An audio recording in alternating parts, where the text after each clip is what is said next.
rise on your desk issues of serious urgency and serious emergency in our country. Honorable CS, I want to take you to Article 244 before I get into the questions, the specific questions of this matter. The Article 224 lays down the objects and the functions of the National Police Service.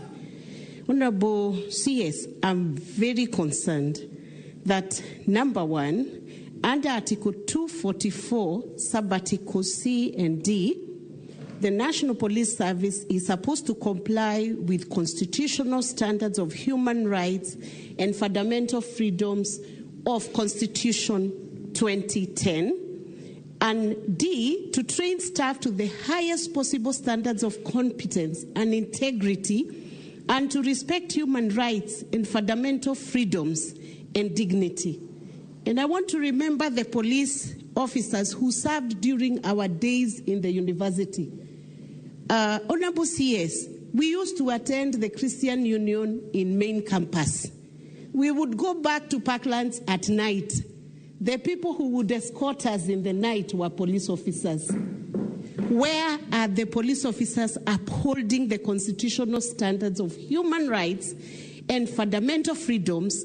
And what are you doing as a means of policy to guide and help the police service to comply with Article 244 C and D? And a few years ago, there was a police reform program which was being managed by Laikipia University and maybe other universities. Is that program still on? Because I sense the police officers may not be understanding what to do with suspects when they arrest them. Are you going to revise your management strategy on how you reform the handling of suspects from the time of detection of crime, arrest, placement into custody, bail and board process, and how do you show accountability to Kenyans? What are you going to do following these very distressing incidents of Albert Ojwang losing his life in a police suspect?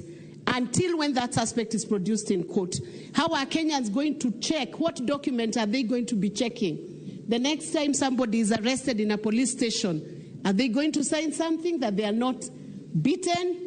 By the time they exit that police station within the 24 hours, what document is that suspect going to be given to show to Kenyan a form of accountability that all has been well when they are arrested? That's one question. And then I come to the specific questions that beg answers and which Kenyans want to hear. Who deleted Albert's X account? And when was it deleted?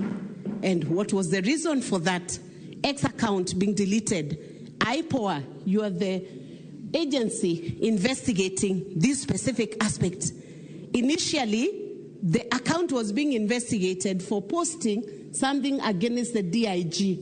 But when investigations commenced and Albert eventually lost his life, who deleted Albert's X account? IPOA has given us a narration of evidence here that the CCTV at Central Police Station was interfered with.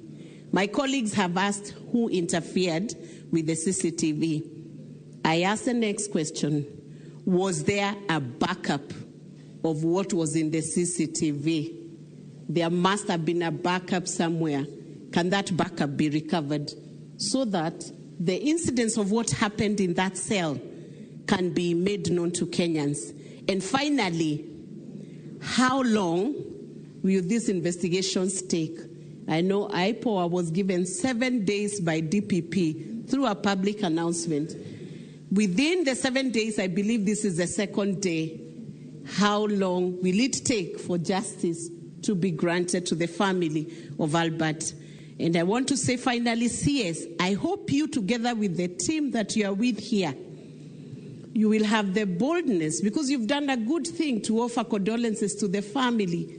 And we deeply feel with the family. And this is Senate's way of saying we are deeply sorry for what has happened to this family.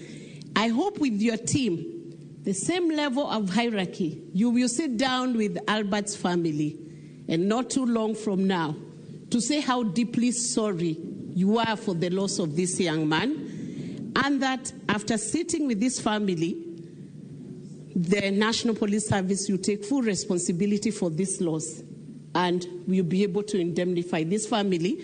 Not that it will bring Albert back to life, but as a way of showing you a remorse. And for the police officers in all the stations, this is a different nation. When a suspect walks into your station, you must safeguard the dignity of the life of every Kenyan. Sometimes people are suspected, yet the court acquits them because they did not commit any crime. So when you're in your stations, you are accountable for the lives of the people who are placed under you. Thank you, Honorable Speaker. Senator